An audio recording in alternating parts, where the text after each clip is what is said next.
it's an urban space. It's a real living experiment that we're doing. So it's powered by literally solar energy and the boundless energy of children jumping.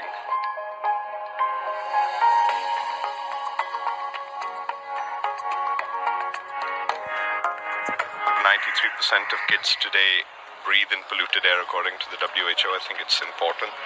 We want to shine a spotlight on how, air pollution is a very immediate impact on children, especially because, children, they breathe faster and they have lower immunities.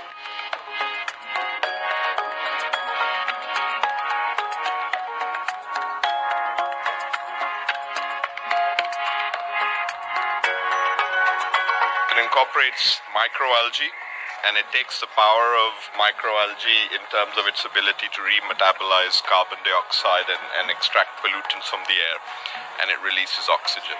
And it's doing that right now. So the bubbling that you see inside is essentially air being pumped through. The air is it's going through the bioreactors over here, and the process is happening as we see it. The more you move, it creates mechanical energy. And that mechanical energy powers these accelerometers that are there on the side, as you can see.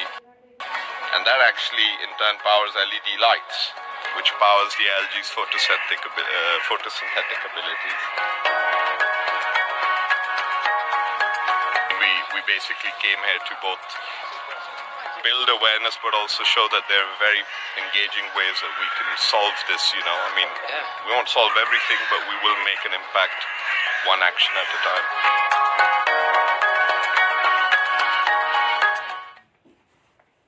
We call it global climate change, and it is, but it affects each of us, no matter where we live, in your city, your town, or your farm. Climate change is having its effect. The more people we are on the planet, the less resources there are for each of us. In my lifetime, we've eradicated 2/3 of wildlife on planet Earth. Almost like a mind-boggling scale of loss of life.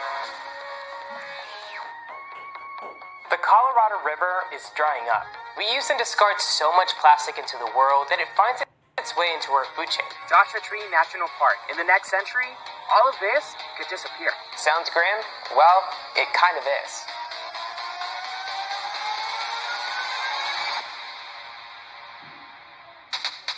I want to build a compost site and help that community stand on their feet. That's what compost power is about. It's about just giving the power to the people. I think really we are in the situation that Noah was in.